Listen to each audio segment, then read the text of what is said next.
Promise not to you.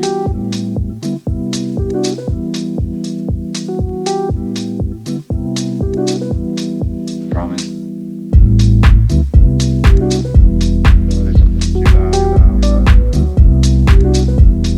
Promise not to you.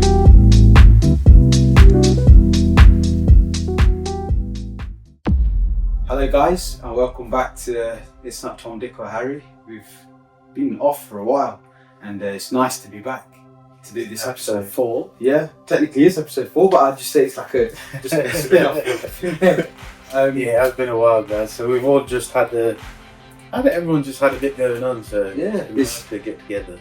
I'll go first in the break. I had a lovely break to be fair. We went to Qatar as a family, really good. I recommend it to anyone that wants to go somewhere in the Middle East. We did it's a bit of both. If you want a bit of luxury, or if you want a bit of like beach type holiday, or if you want a city break, it's got both of them. And it's good for kids as well. It's good for my little one. And other than that, it was really great. That's all we did in terms of the break. We went there and we've been to London a couple of times. Went to watch Chelsea a few times. So yeah.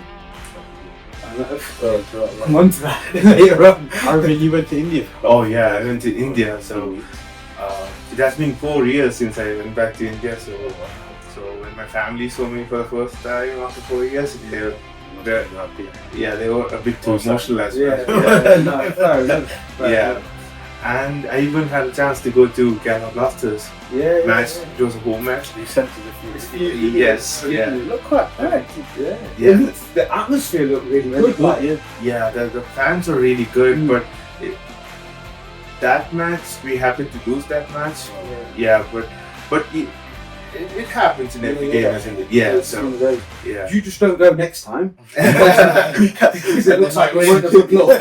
But obviously, Are they doing well in general in their like league or what's that?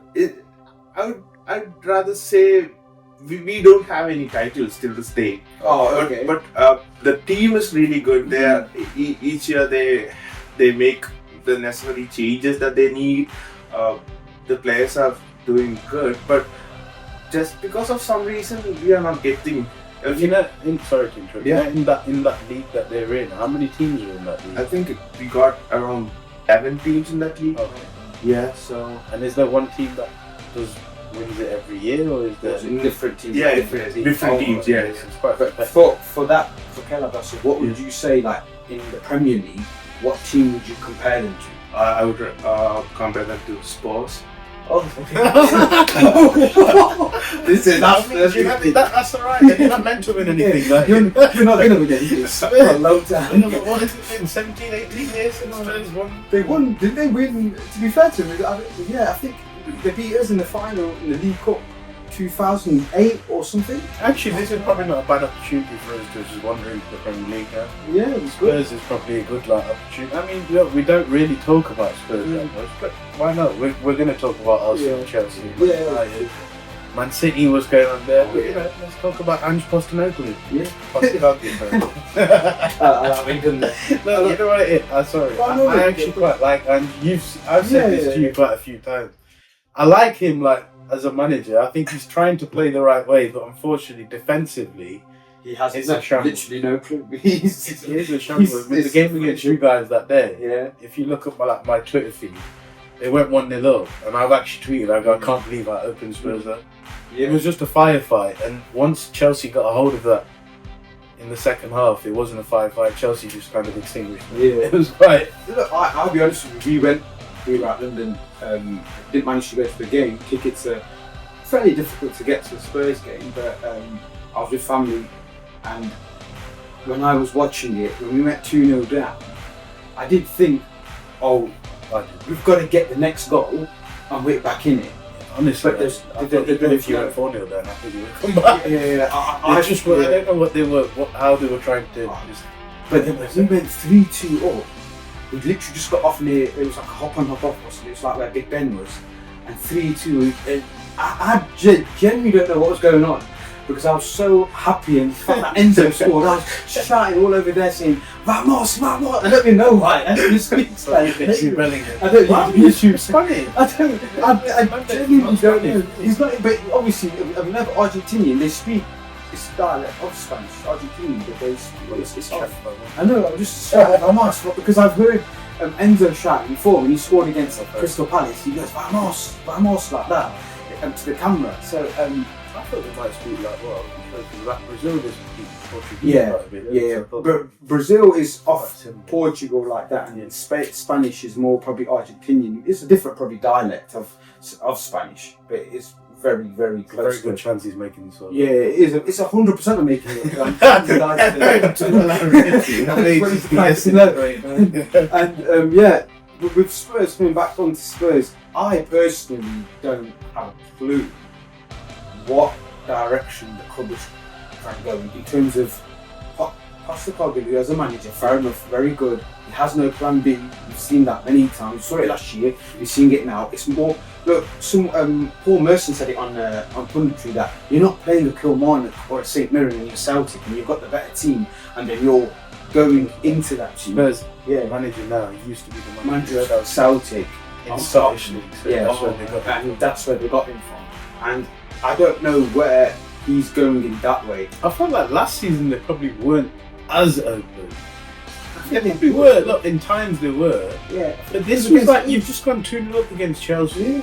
Yeah. Fair enough. Last season, look, they weren't a man down. They're still before that. They're a bit fixated.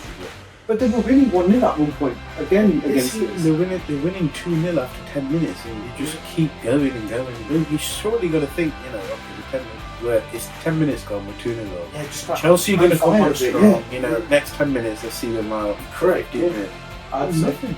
It was just like, still going to go.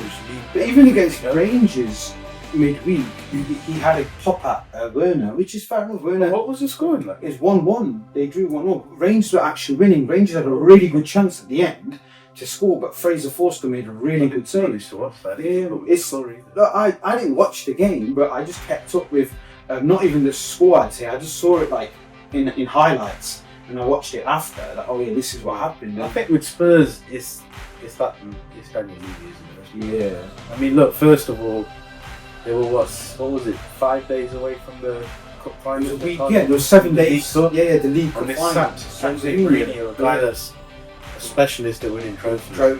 So they've not won a trophy at this point. I think for like 12. When was their Mourinho? I think it was 4 or 5 years. Yeah. So they've probably not won a trophy for 12 years.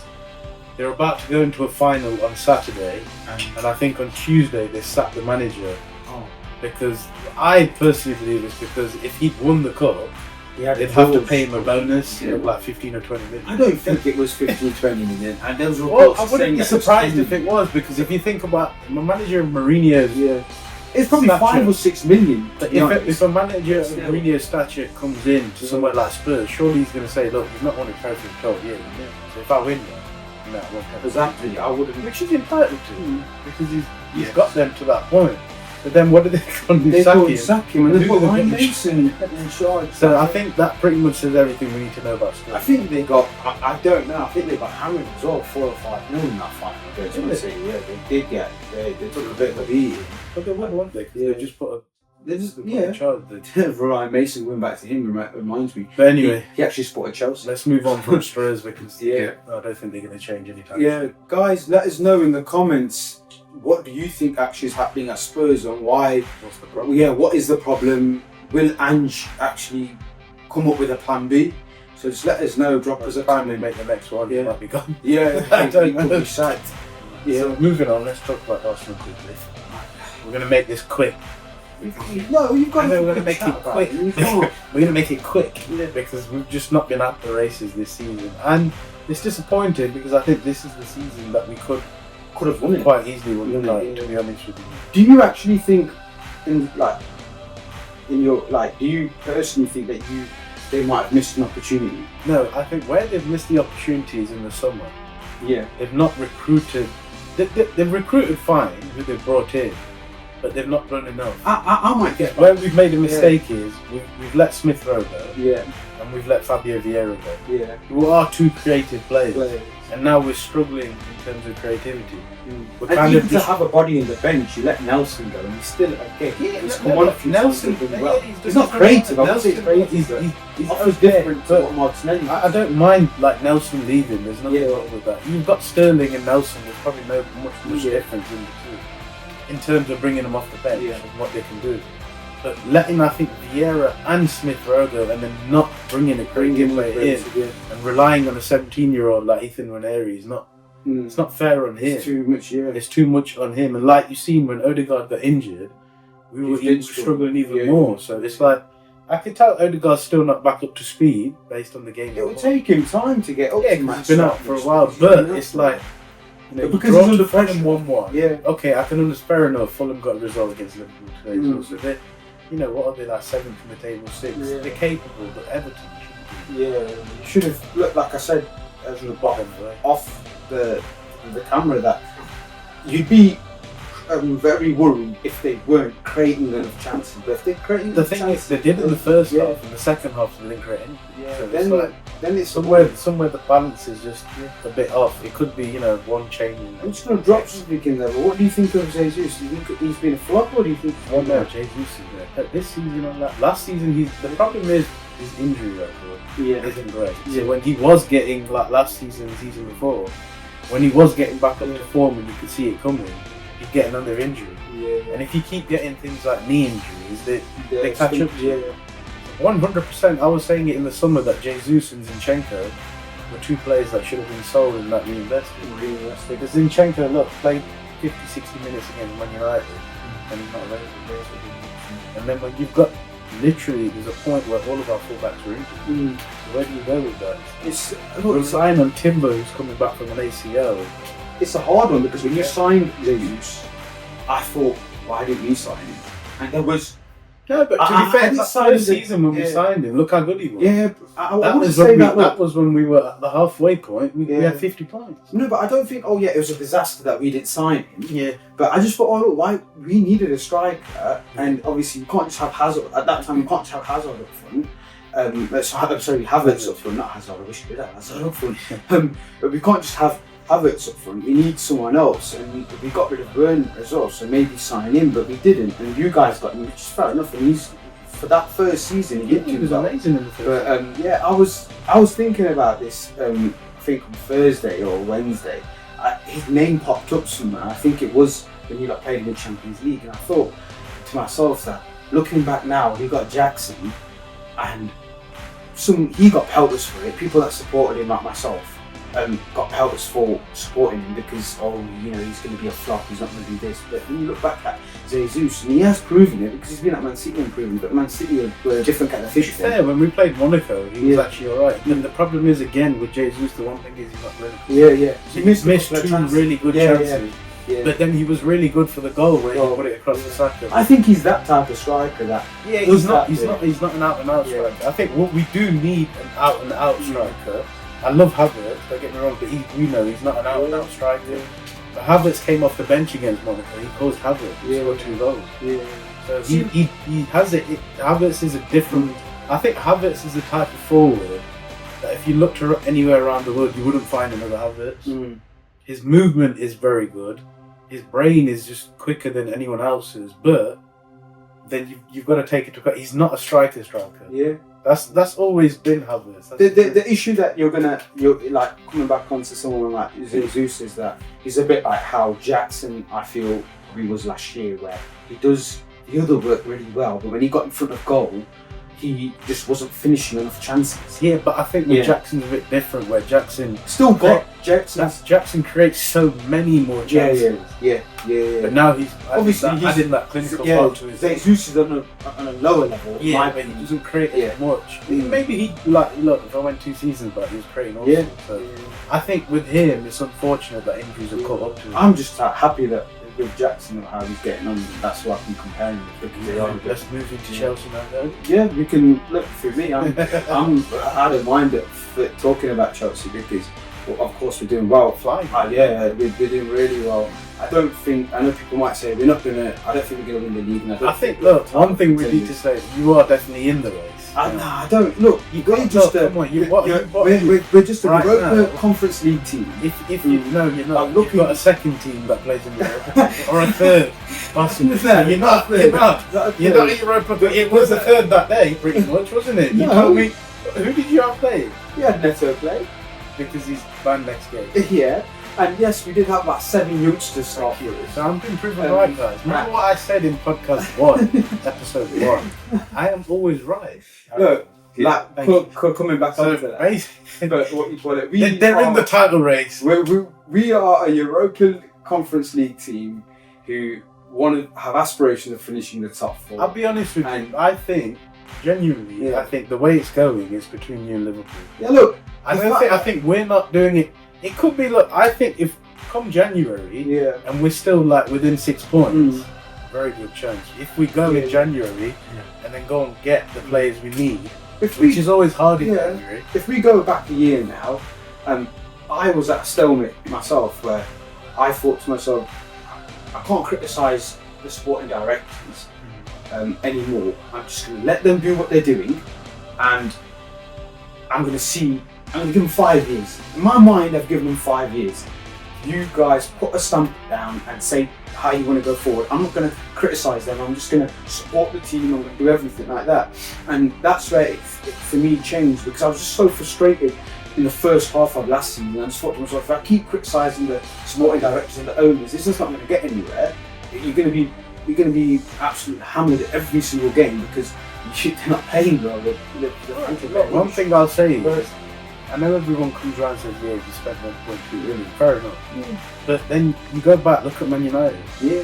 They've spent loads, but they haven't got it right at all. They've digressed. Yes. And so you can say Chelsea did have a plan. It's the truth, they had a plan, and it's worked. Yeah, it's working. It's a work in progress still. There's no limit to saying what it could go to. So it does tell you one thing, that if you get the right people in charge at the top, like the sporting directors, technical directors, the managers, the coaches, you get everything right. Similar to Arsenal, we've not got a limited budget, but if you can get things right and you get the right people in, it can work. But with like Chelsea, they've got something right. There was a lot of talk of the owners aren't really happy with each other. That talk's gone. The sporting directors don't know what they're doing. That talk's gone. We had a bomb squad or a hit squad. That's gone. Oh, this player's not happy because of this. That's gone. The thing is, when you win games, of course, all that talk goes away. As soon as you lose a few others a draw, it will. That talk will come back. That's always going to be. That's always how it's going to be. But with Chelsea, it was constantly happening. Even when they hadn't played, there was something going on. And you've got the likes of Jamie Carragher, Gary Neville. It was a very stupid thing to say £1 billion bottle. Of course it was. Because one, look at the team, the age of the team, the average age of that Chelsea team versus Liverpool was still younger than Liverpool. So that's the funny thing about it. And if you look at some of the youngsters that Liverpool apparently had, it was Bradley probably the only one that was homegrown. All the rest, they bought when they're 15, 16 years old from the likes of Preston, for example. So it didn't make sense. But whatever, that's something else. Let's come back to why Chelsea are playing well and what Maresca's done. I have to give Maresca so much credit. I've always had a very loving relationship with Italian managers, except for one, probably, sorry. The rest I've loved them. Claudio Ranieri, Gianluca Vialli, we've had Carlo Ancelotti, Antonio Conte, we've had even players, we've had Roberto Di Matteo, my all-time favourite player, Zola. So and obviously Gianluca was a player manager as well at that club. And I really wanted him to, and I thought he will do well. He might take a bit of time, and I thought he would. I had the faith with Caicedo last year, I had the faith with Jackson last year, because these players needed that. And one thing I thank Pochettino for is that he kind of nurtured the players in a way for this season. I'd say that Poch was doing well towards the end of the season. But he wanted to keep everyone happy, even the players that didn't fit. Got to make Maresca came in for a bit. You need to be able to do it. Prime example is the likes of Sterling and Chilwell. Okay, Sterling's gone to you guys now, but everyone was going, bloody hell, why are you selling Sterling for? He's got this, he's got that. Sterling is, frankly, in my opinion, rubbish. He's had chance after chance after chance after chance. You can't be that age and still be a kid. Yeah, playing like. Yeah, you can't play like a child. You've got to have that experience. Look what he's won. It just shows that if you take a player out of Man City, doesn't necessarily mean they're going to be world class in a different team. But then you look at Cole Palmer. So the boy at Man City, now the man at Chelsea, and he's a revelation. I can't say anything else about him. Maresca, Cole Palmer, the whole team from back to front, the whole team. Well, I still think they could go up another gear as well. Probably like defensively, you could do with like, you know, Liverpool, Van Dijk, Arsenal have Saliba, Man City. You could do with you could probably do with one commanding. I do feel that Colwell, you think Colwell can do that? I think he can do that. The only issue that you have at the moment is, in my opinion, the defence are nervous because of the goalkeeper. If they sort the goalkeeper out, Sanchez, I think that will solve the defensive issues where the defence won't be as nervous. And I think that 100%. That's what I feel. If they were to go in and get a commanding centre back, fair enough, it will bring us on another level. But Levi Cole and Fofana are first choice. It's just Fofana's fitness. Fofana's fitness. You have got Tosin to come in there. And to be fair, Badiashile came in. I know obviously against Spurs he looked a bit vulnerable. That's because he's playing right centre back. As soon as he switched it and put him to the left centre back, he looked really comfortable. So I think that kind of, those little tweaks is what I'm talking about with Enzo. He's not afraid to do that, and that's what I think he's brilliant for. And he's getting a connection between the fans and the players and the fans and the club again. I think Pochettino, when you win, that happens. So. Yeah, but even with Pochettino last year, we were winning, but I didn't see the fans warm to Pochettino. Yeah, but look, Pochettino's because of the history he's got. But if you've got a fresh new face that comes in, starts winning. If you've got a fresh new face in that comes in, starts losing, you won't get that. Of course. Winning nurtures that. I'll be honest with you though, the fans personally would have given Maresca more of a chance than they would have given Poch. And I always said that because he's got that history with his ex-Tottenham. So he's already coming in with like minus 10. It's right. Should we move on to your team, Liverpool? Oh yeah, sure. We've got a new manager and top of the league. Drew today, mind. Didn't they draw the last game as well? Did they draw the last game? Newcastle they drew against. Yeah. I think it was 3-3. It was. Look, they might be going through what you call a bit of a blip, maybe. But he's done well. He's to have done those well. points. Yeah. He was 12-9. Yeah, it's 12 points. They only at Auckland. Well, I think Liverpool one thing for 9, I think. Yeah. But they've got a game in hand still. Yeah. But I'll give him one thing with this. He's like almost come in and played the same Klopp style, but a little bit more secure. Yeah.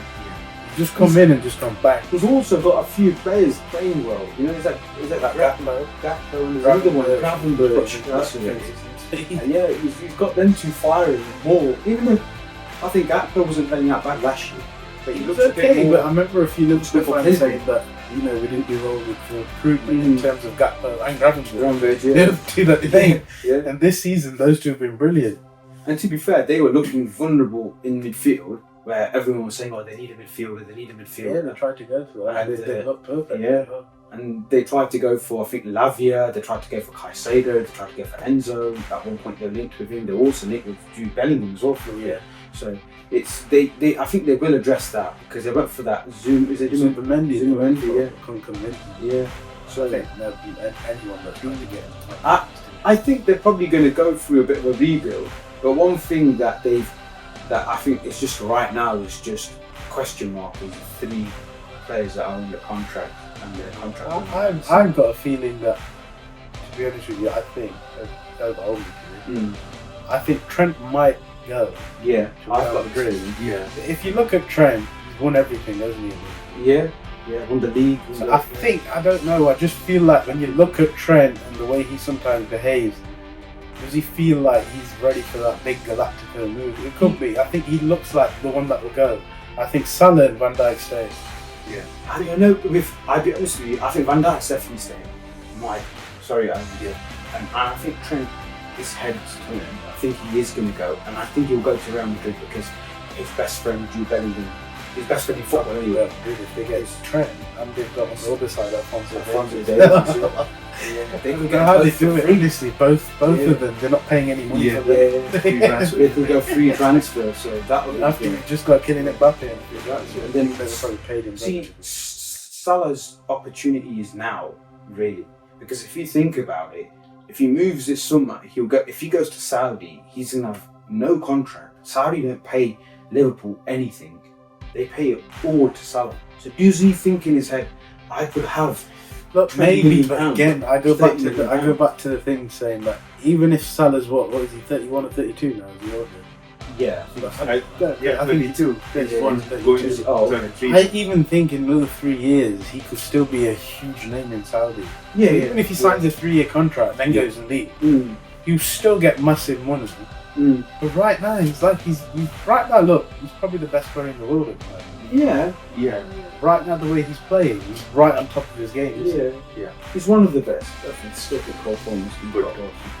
Cole Palmer is, I give it that, but I think Salah's just got something a little bit different in him right now, where he's probably the one that's dragged Liverpool to where they are. Yeah. He's one of those. He reminds me a bit of how Hazard was for Chelsea, where he's the outstanding player and was kind of carrying the team through like the European League his as well. passing, remember they played against you guys? Yeah. And he made that pass. I can't even see that on the TV screen. Exactly, yeah. And against who else was it? He played another pass. It wasn't against us. I think it was one way. Did it get Man City? Yeah, he played it right to the back. It's inch perfect. Today again, he played another one for Gakpo's goal. I seen the highlight on Twitter. It's like his passing so underrated, man. I thought he was going a bit downhill, but he's just no. I think last year, there's something. I don't know where Klopp kind of has this moment, because he did a bit at Dortmund with some of the players where he has this moment where they do go a bit downhill. So they either get sold or Klopp himself leaves. But I thought, I thought he was going to leave last summer. Personally, I thought he was going to go. He thought Saudi was I thought he was going to go, but he's kind of turned it around, and I think that's where Liverpool shocked themselves to think, it's like a machine. Yeah, and Jota come back today. Jota did. They were losing 2-1 apparently in the league. I was flicking through. I saw updates coming through. They've won all of their games in the Champions League. It's very good to start off on and hit something with Man City, but before we do that, I'd just like to ask you guys, what do you think's happening at Chelsea? Do you think they've got off to a flyer? Do you think they're title contenders? And also Liverpool. How well are Liverpool doing at the moment? And do you think they can sustain that, or do you think there's going to be a bit of a blip coming on? I think this could be their blip. And lastly, what do you guys think about Arsenal? Do you think, what I think is, have they missed that opportunity? Because I do think they may have missed this opportunity to win the league. And then do Chelsea go win the league and Arsenal don't? That would be a bit disaster, to be fair. To be fair, Liverpool, Chelsea, I think any one of them could. Yeah, and if you guys leave us a comment below and see, so we can then discuss it on the next episode to see what we think, and do we agree with your opinion, and is there going to be any controversy going on? Before we come on to the Man City bombshells, you talk about Man United. You can't just say I think we should come on to Man City. I think Man United's quite a big one. I think City's going to be a bit bigger.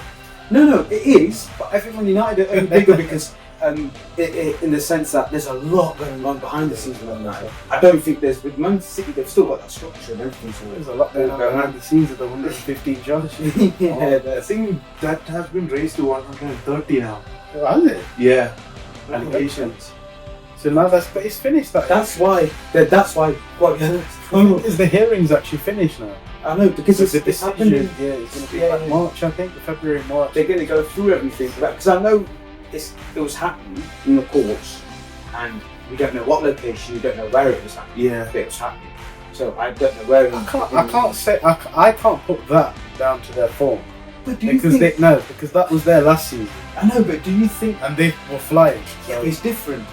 Is there something going on behind the No, scenes? the only thing where- that's happened, and I'm going to say it again, I've said it to you before, is Rodri.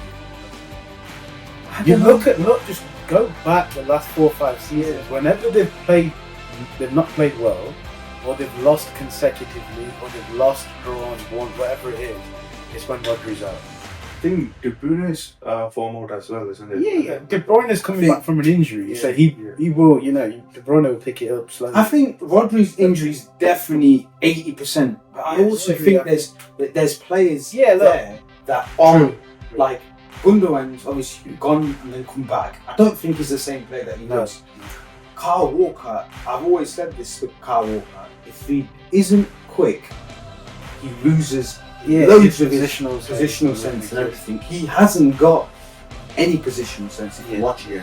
He's basically very quick, so he does the recovery runs really well. And now, because he's getting a bit older, he could lose a little bit.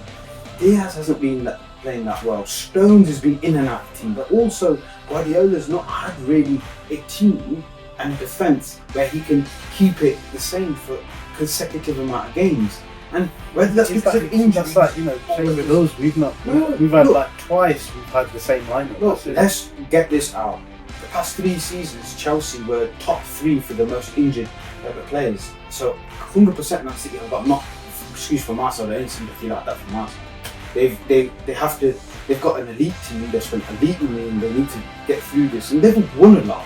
And you can also bring it down to the fact that the players have won so much, they might lack that bit. I think that Rodri's needs a bit of that. Yeah. And Rodri, but mainly could just be like you win 4 titles. Titles. Sometimes you're entitled to just be like, let's give let's give everyone else. Because right now, don't get it twisted, anyone. They are giving the 3 above them, Arsenal, Chelsea, Liverpool. They're giving them one hell of a chance. And if they're going to stay within touching distance, come February, March, we've all got problems. Yeah. Because they will turn it on. Yeah. I mean, look, they might struggle to turn it on again, I'm going to say, because Rodri's out for the season. If he is, make some miraculous. But they are saying that he could be back March, April. But then we've got problems. If they're within touching distance, they will, mark my words, go on like a 15-game winning streak. Yeah. And when they do that, they're relentless. Yeah. They're just like a machine. Because I felt that for the last 2 seasons where I'm like, they might slip up. No. They might slip. No. Just when you think they give you a chance, they don't. There is no chance there. You have to right now. If you're Liverpool, Chelsea, and forget Arsenal, we're not taking them back to them. No, I think you're still ahead though. No, but the thing is, look, the first 2 years ago, we were on 50 points. Yeah. At the halfway point, which is awesome. Yeah. We were like 9 points ahead of them. Correct. And fair enough, that was our first time going into that position. But they just flew. I don't know what it is. There was no room for error. Yeah. But they are relentless. Like when they hit that point where they think, right, it's time to play now, they don't stop. And they just win, they win. So you don't know that by the time you get February, will it be too late? That's what I'm saying. If they're within touching distance, it depends what they go do in January. Come February, if they're within 6 or 7 points, I think they'll win. The other thing is we're talking about, so we know that they're going through a blip, but they're not that far behind. That's what I mean. You see that 3 points behind you, and I think they're 4 points currently behind us. Yeah. And they win against Man United. They got the level with you, and if we draw, we lose, or even if we win against Brentford, there'll be like a point or 4 points behind us. So and then you've got Liverpool drawn today. We'll be 2 points behind Liverpool, and they'll be 6 points behind Liverpool. I think Liverpool will continue to have a bit of a, not maybe now, but I think there will be another patch where they have a few games where they struggle because of. I think partly it's down to the style that Liverpool play as well. You do get chances against them. We had, when we played them, we should have won. Because we had like quite a depleted back four by the time we finished that game. I think that's the only reason we should have won. If we took our chances, we would have beaten them. So I think that's all there is. You can get at Liverpool, but when City hit that, when they click, it's game over. Yeah, but you're right. In City though, I don't. One thing I've seen this season that they weren't doing in the previous when they would go like a juggernaut team at the end is that they weren't this time letting in goals. That's not City. Yeah, I agree with you. And you know, the Again, very I put that down to Rodri. Yeah, that bit's down to I put that down to Rodri. But But the creativity bit is another concerning thing. They do make him for Haaland, but he's actually missing them more than he's scoring. yeah, because right now they're all affected. They're all- You've had 10 games where what is it? They've won one and They've won, drawn in all competitions. lost like 9 or yeah, whatever. they've lost 8, they've drawn 1, and they've lost 1. They've won 1, drawn. Sorry, they've won lost 1. 8. Yeah, won 1, drawn 1. I mean, that's going to affect morale. It affects everything. Yes. But again, I say this, and I'm going to say it again. If they're within touching distance, Oh yeah, February, March, yeah. I don't think that. I think they'll roll the title. Yeah. They just will because Yeah. they just. they just know they've got that know-how. The thing is, when they're you're champions. going against them, it's not fun. Yeah. It's not fun. They are a champion team at the end of the day. You can't forget that they've won the past 4 titles. They've won the Champions League in that period. You've got to also think that they've won the Club World Championship. They've won the Super Cup. They've done that, and we can't obviously take that out and discredit that. And if they, we're talking a lot. But what do you think? Yeah. With man, I think these allegations and stuff made the entire management a bit down. Yeah. So, and even while referring to past few matches, when the opponent team scores 1 or 2 goals, the morale of the team goes down. Yeah. And they're struggling to.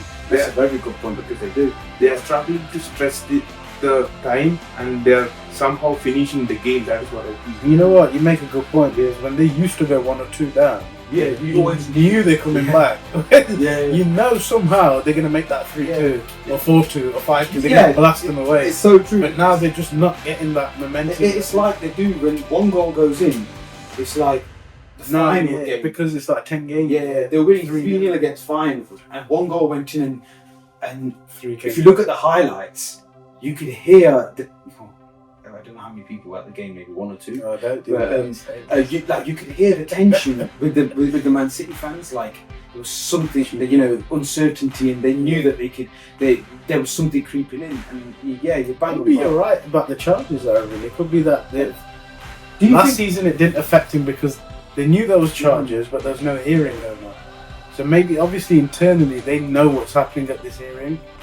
I'm going to go into a bit of a controversy and put a bit of something in here. Do you think that Pep knows that something's going on behind the scenes and he's trying to get himself sacked because of it? No. And rather than leaving, because why would you sign a contract? Because that's another. I think that would kill that whole point. Because why would you sign a 2-year deal? Yeah, but he signed a 2-year deal that includes this year and the next year, no? Yeah, but what I'm saying is 1-year contract extension. No, isn't it?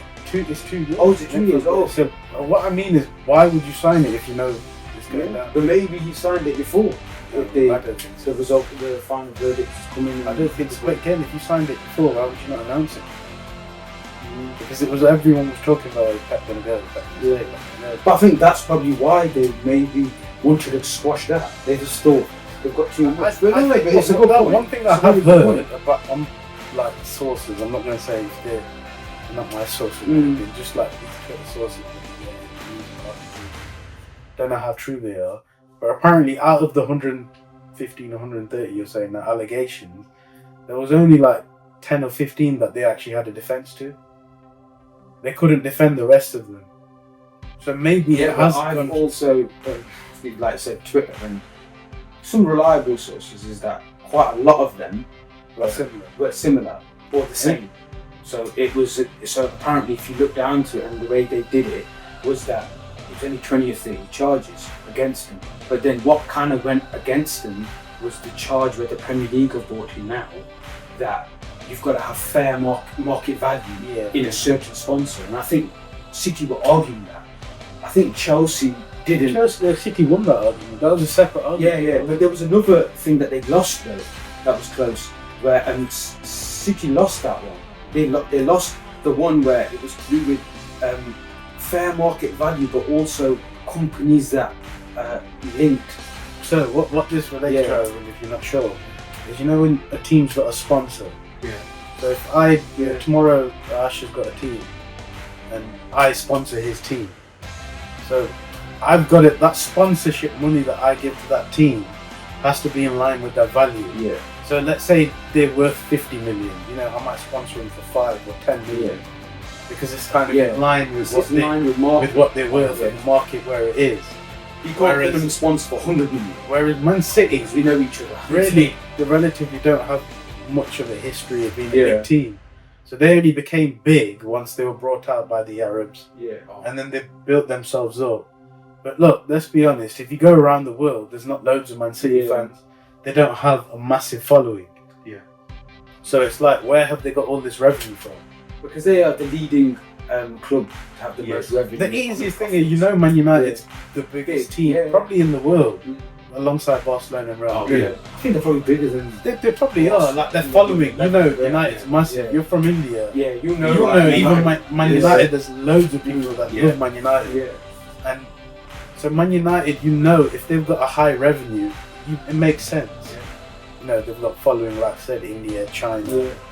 probably five. I think after that you've got like the London clubs in Arsenal, Chelsea. Yeah, Chelsea, Liverpool. Liverpool. Yeah, sorry, Liverpool will follow. Yeah. yeah. And And after Man then it's like, how have Man City? Okay, they've had the success, which is understandable, but still, for them to just shoot into like the top ranking, something doesn't add up. Yeah. So they're saying when they've been sponsored by their like, let me say, they're like the Arab cousins probably, Yeah. who have just given them like 200 million, 300 million. It's not making Not fair. sense. Fair So market. City's value is here, but the sponsorship there is like doesn't add up. I know when That's they like voted. related to When they voted for these charges against Man City, I know Chelsea didn't. I think Chelsea just didn't vote. Abstained for it, from it. And I know Arsenal did vote and were against Man City. And I think Everton were against Man City. And I think it was Wolves, and I think it was Liverpool, and I think it was Man United. All these clubs were against them. And I know they lost out on that. And I think that kind of, if they won that, then these charges, will a lot of them would have been. You probably would have been left with about 5 charges, from what I've heard. But the thing is, you don't know What the allegations are. you don't know what the allegations are. But you Well, can, like, if you read into it, Yeah. I think you can find You kind of know you what they can are. read 150. Yeah, but the other thing you've got is now you don't know the details of it because it's all hidden. So really, we just need to wait and see in The the thing day. is, it's going to be You don't interesting because if you're bringing 115 charges against the club, Yeah, they don't. Get surely Yeah. 10%, 15 of those, 10 of those are going to stick. Now, Everton and Forest, what did they have? 2? Yeah. Or was it 1? Mm. And they got deducted points. One. That's quite a lot. What was it? Yeah. Forest got deducted 6, was it? Yeah. And then they appealed and something They like got that. Everton got like 9. We ended up getting 11, and they appealed and got 9, didn't they? Yeah, and I mean, so if they've got 9, Over Forest 2 have got like charges. 4 or 6 or Yeah, whatever it over was. 1 charge. So If you've got a team that's now got 115 against them, and 10 of those stick, Mm. what is the penalty? yeah. I know everyone's saying relegation, I just can't see that happening. You can't just have relegation one, and And the fine. and the fine. They won't care about the fine if they've got that amount of money. And let's, Yeah. and let's be honest, Arsenal, Chelsea, Man United, Liverpool, Tottenham, if they had a fight in Tottenham, let's just take them out because they would care. They would not want anything to fight for. Or what you call it, those clubs That's what wouldn't- he hates. money. Yeah, Well, paying that's that, his. okay. Yeah, that's his trophy basically. And for those clubs paying fine probably wouldn't really affect. Yeah, you won't be They've bothered got about change, fines, don't aren't they? they? But it's the achievements and the respect and the image of the club that would be more. And I don't know what's going to happen with City and what they deserve and what they don't deserve. I'm not in a position to say that. All I would say is that if they've done something like this, then obviously they deserve to get the punishment. You've got to, Yes. when you're doing something like this, you've got to know that. You've got to be adult and man enough to say. Chelsea have got a hearing as well, haven't they? Yeah, That's about the ones that you guys, the charges that you brought to their attention. yes, Not charges, sorry, the Premier League the charges. Yeah, the Premier League charges that we bought. So we bought the Premier League, these charges about the accountancy of when Remnant Branch was in. We took it to UEFA. UEFA fined, I think, 7 million or something. But then the Premier League had its own separate hearing. That's what we're going to get the results of that. Is So what as the we're hearing saying. took place, The hearing and everything from what I know has took place. because this goes far back as when Mourinho was in charge. Yeah, this goes far back as the issue that you've got is that I don't think they can go back further on than 5 years or 6 years. But I think they bought something in. Sorry, UEFA can't go back, For the Premier League. but the Premier League I think can. So I don't know how far back they are going to go and what it relates to. It's more agents fees and all that. That was done during Roman Abramovich's era. But you see, you don't know whether they are going to do anything too much because the new owners now have brought it to their attention. And I think they wanted a clean slate.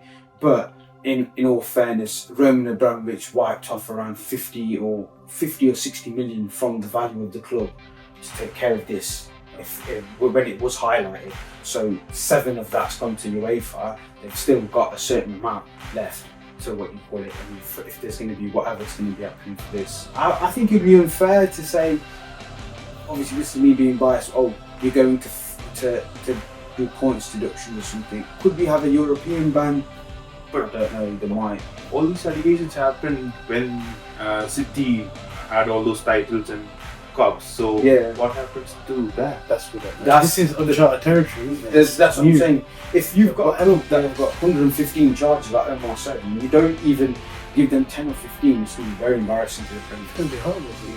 It makes sense. So something's, I've got a feeling something's going to stick. It's just then what punishment are they going to give? Because if you relegate Man City, I mean that's bad for the Premier League as well. Yeah. But then if you don't relegate them, or do you say to them, look, you're going to start off minus 40 points? Yeah. But then they'll probably make that up. You're still going to get relegated. But I'm saying, is that how they go?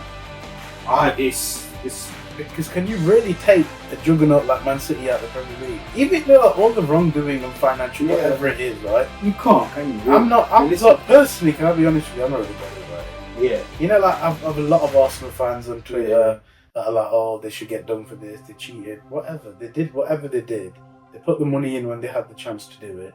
They probably got away with it. Yeah. But they've won 4 Premier League, or more than that. So they've won Premier Leagues, they've won the Champions. The issue that you've got is that no matter what they do now, they've got the leagues and they've won the Champions League. Regardless of, oh yeah, we're going to strip that title off you and we're going to give it to this person. I will always remember when something like match fixing happened in the Italian league and they took off like 3 Juventus titles and they gave it to Inter. Yes. I'll be honest with you, right now, if you asked me that, I didn't know who they were. Exactly. Yeah, exactly. You wouldn't. That's my point. You're not going to go out and celebrate that you won the league. Exactly. I just always remember that the simple thing is, when you enter the pitch, it's 11 v 11. Yeah. That's it. Yeah. So you know, and they've done it in that the players don't know that this stuff's going on, do they? It's also a disappointment that you think that football, where it is about 22 players on that pitch and left, ball, 2 goals, and all we want is that entertainment. We won't talk about VR today.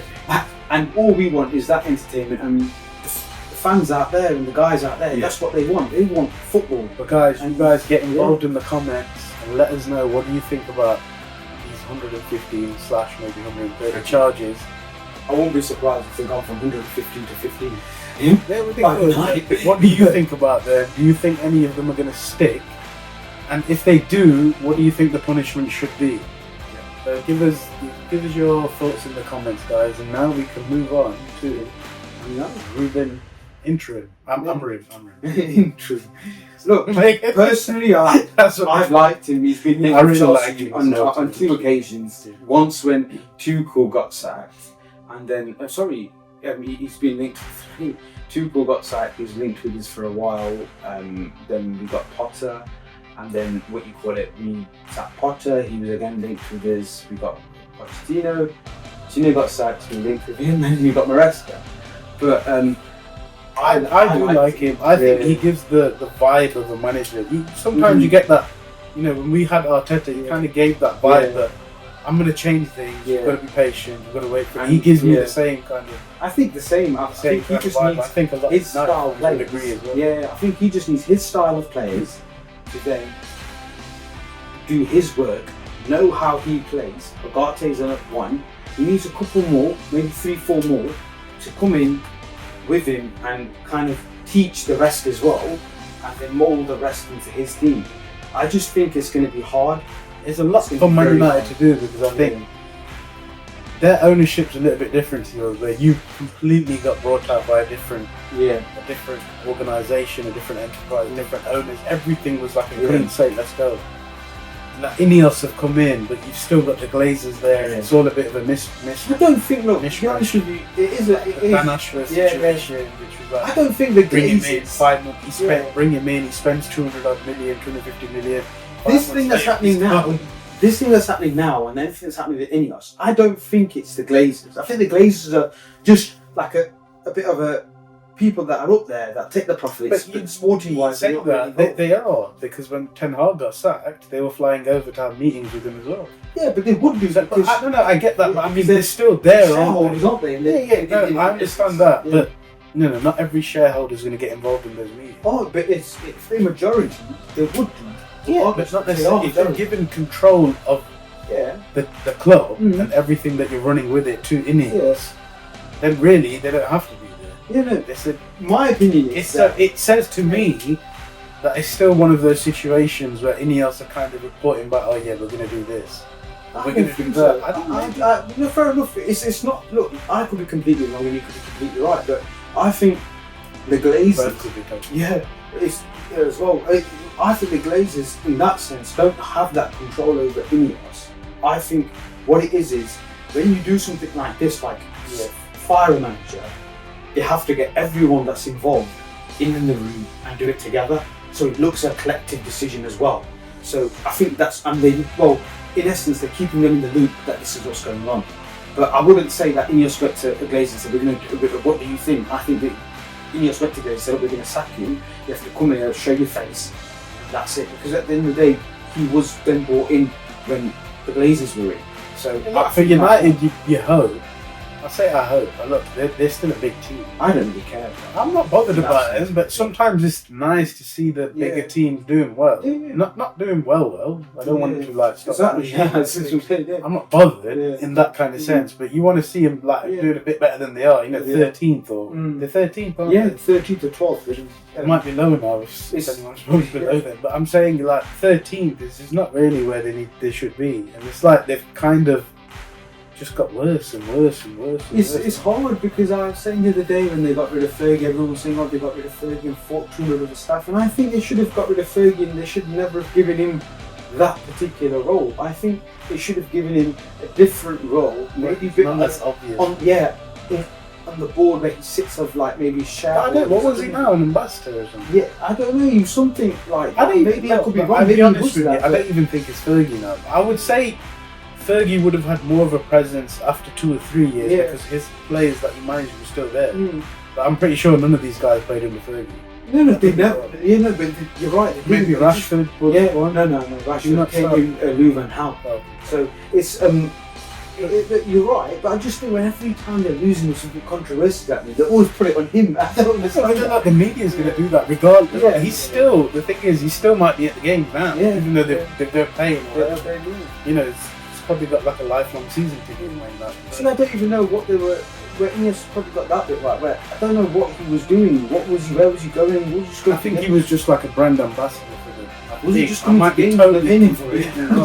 They're paying him for the state. Look, the thing is, he's like a 200 ultimate legend. Yeah, of course. They got rid of 200 staff. Look, they got rid of. They've raised the prices of the tickets. They've gone kids and OAPs have gone to 66 quid from 25. It's a big jump. And especially when you're not like, with my let's say they need repairing. They've got leaky roofs. They need to. You can't sometimes justify the increase. Like Chelsea, I think they worked out the increase was like £3 a game. So you've got from I went from £60 to certain stands went to 63 or 65 pounds, and you looked at £3 to £5 increase. It wasn't that much, And I don't think there was a major increase on any season ticket prices. It was just like Westview, which is kind of in between luxury and there's like padded seats. Basically, that's what it was.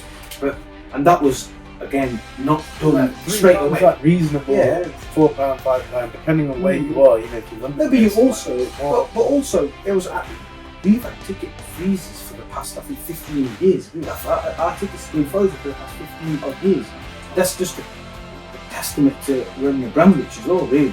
Sorry, how much do tickets cost when you go to watch like Gorilla Blasting? In case if I'm talking with pounds, it cost me £12 a ticket. I can understand why. It's a different term. Yeah. But still, £12. £12 class in it for a good go to a game and watch It is. And coming back to that, I just think with Man United, they're doing. I feel as well. They're doing. They're trying to do. I don't know if they're trying to do with Chelsea. I wouldn't say they are, but they are making. They're doing at Chelsea. Look, one thing you've got to think now is that depending on what happens now in February and March with these charges of Man City, it's going to change the complete outlook. Of in terms of how much teams spend. You can already see that changing. This summer that's gone, they were like. You could see it was like they weren't spending as much because teams are now worried about profit and sustainability rules. Even January last year wasn't that many. Even so you can see it's already taken a hold. So I don't think anyone's trying to do a Chelsea per se. I think everyone's going to move to that direction now. Like back in the days of where we're going to actually scout for players. Not let TV do the scouting for us or media or even basically get certain players and beat the likes of Brighton, Brentford, these mid-table teams. We're going to beat them, so we're going to go get that player for $3 million rather than spending 80 million to buy him.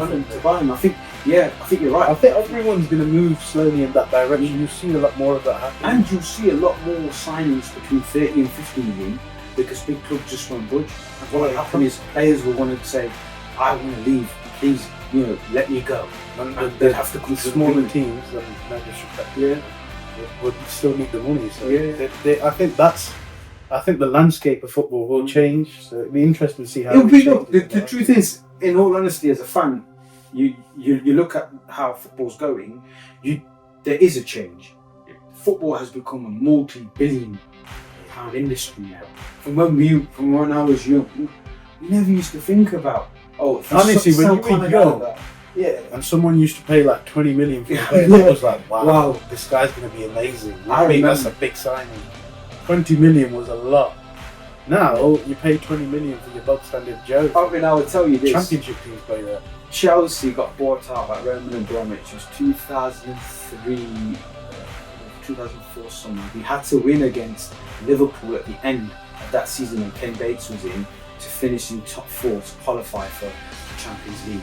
That was you still have to go through a qualification phase when we had to win that game. That was like a 25 to 30 million pound game, and we needed that money because we might have been like we would have got liquidated or whatever would have happened. But I don't want to think about it, but that's what would have happened. And Roman Abramovich bought us that summer, and in that summer, I can tell you, we were linked with Varane, which was not Varane who bought for 15 million. We then bought Damien Duff. We bought so many Mutu, Crespo. We bought so many players that summer, like 10, 11 other players that summer. We bought loads. We bought Glenn Johnson and Joe Cole, who both got relegated with West Ham. So I think we bought them. I think they were collectively like 12 million. In those days, 12 million is a lot of money. It's not like I'd say probably. I mean, you brought probably like a whole 11 for like probably 120, 130. Yeah, that's right. But now you might get 3.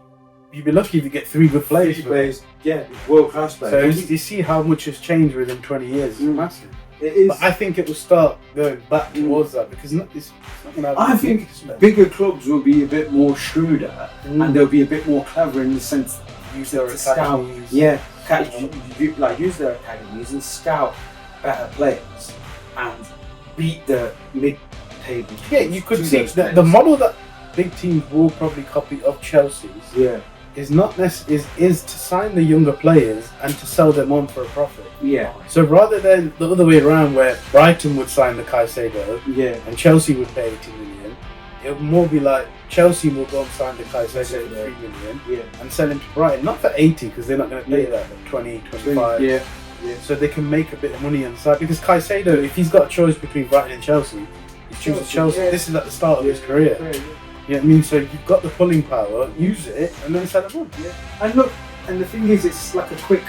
That's where like a quick 20-25 private equity firm bit of it comes in, where you buy someone for 5 million, like for example, like Nivisbu, who scored couple of goals against It's value rate, isn't it? Yeah. Even if he doesn't start for you Yeah. or play for you or become a first team player, his value now probably you might get 25 million. Yeah, you might get exactly, and there you Back go. there, You can then sell him in the summer for that amount, and then you look good for the books. And I think that's where Chelsea are probably heading towards, where they will have a few players that'll be like that, and they'll have few players that you think will go into the first team, and then you will have a few players that are untouchable, like Cole Palmer, Caicedo. Enzo's probably worked himself into a untouchable because he came with a big fee.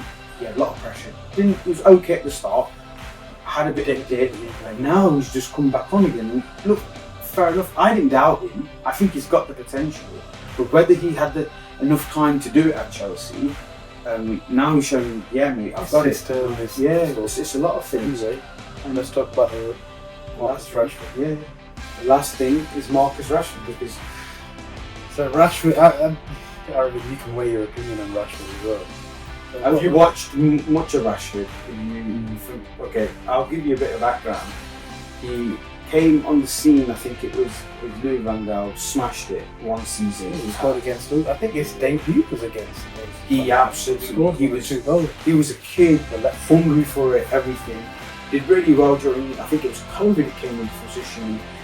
He did really well for kids and getting kids school dinners for free and just meeting. He did like a lot outside of Yeah. football. For the like community. Yeah, So, yeah. Had a really good 6 months when Ollie came back, when Mourinho got sacked. And then what we find is now he has a couple of games, 2-3 games really good, and then he kind of throws his toys out the pan. it doesn't look obvious that he's doing it. He just But he doesn't look goes bothered. Yeah. So I mean, he's now. I said to you that day. I can't believe he's 27. Didn't we heard on the radio? So he's not that kind of thing where they're like, yeah, he's not young at all. This is my opinion, but I'm going to get a bit too intense with this, but it's my opinion with Sterling. It's the same kind of thing. I can't Yeah, but believe not- they. I get what you're saying, but Sterling won it all.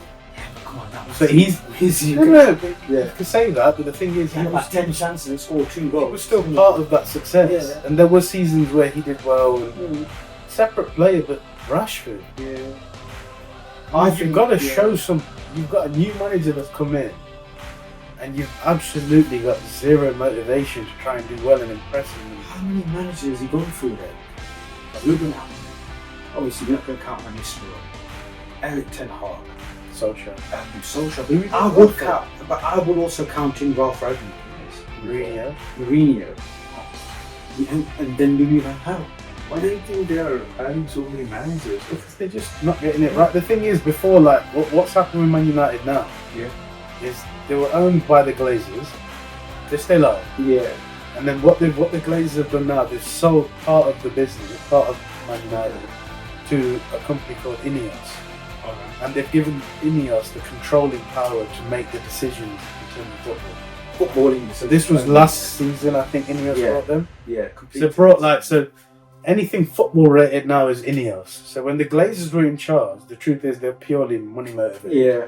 I think They were just money motivated Yeah. because Man United makes so much money for them. They didn't really. They're not care. really too bothered what's happening on the pitch.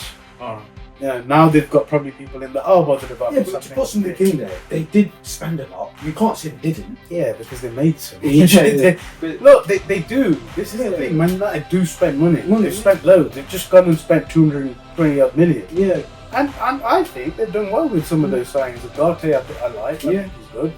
yeah, I think Yoro will be good for them.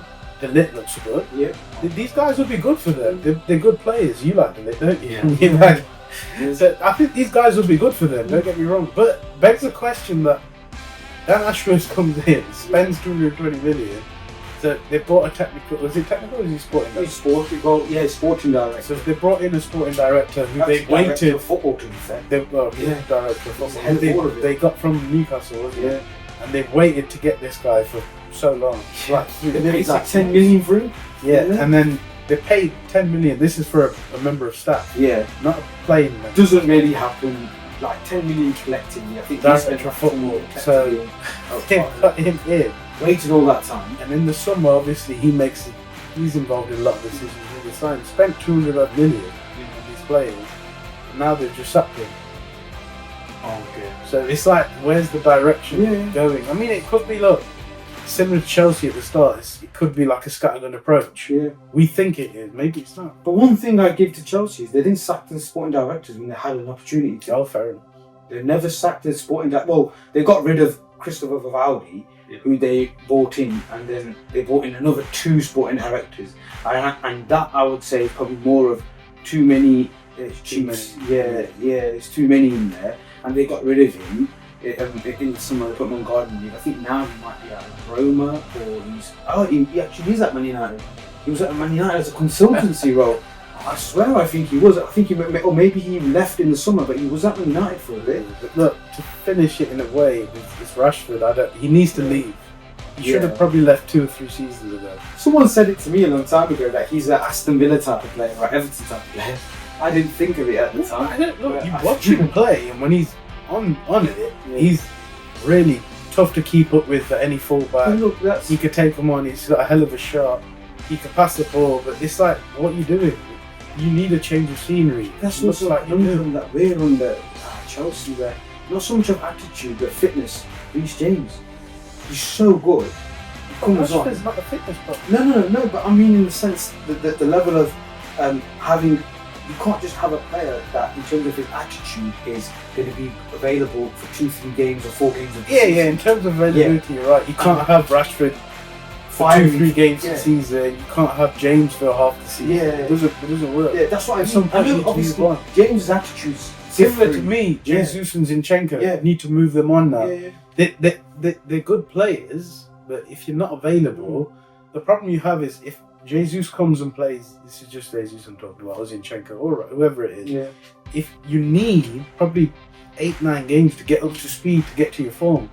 But if you're only getting to 6 games and getting injured again, it's never going to happen, is it? Yeah. So you have to move these players on. By the way, for the viewers, I'm not giving up on James. I think he's quality, and I do think, I had a bit of a discussion with someone on Twitter, I do think he's captain material. The only problem is that I have is the captain material's availability. Exactly. That's the only thing I would say, and that's why I have a captain that's in the crowd. They have a plan. They had the plan, but they thought they put him in charge, and they as a captain, and they spoke with Pochettino about it because he knew the players more than anyone. They felt, and they agreed to give it to James and Chilwell as vice captain. It's probably not worked.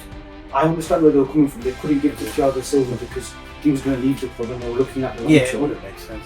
I know we've gone off a bit from Rashford, and I'd say there's much more to say about Rashford, bar that he needs to leave. But anyway, guys, let us know in the comments your thoughts on Man United, your thoughts on Ineos and the Glazers, and your thoughts on Rashford. Does he need to leave? If any of you say no, I'm battling the we would like to know why.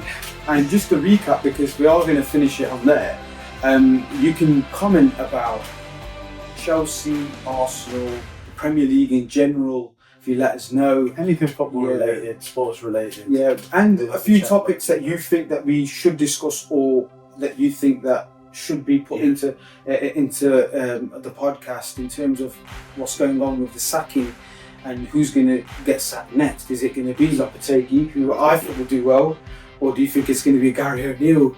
We'll talk about those guys next time. Unfortunately, we had so much interest. Exactly. And how do you think the 2034 World Cup would be? Saudi Arabia. I think it'd be brilliant. Yeah, me too. We can discuss it in the next episode because it's another long one. Yeah. And I think I need more information because I want to hear from more people what's going on. But I think it'd be good.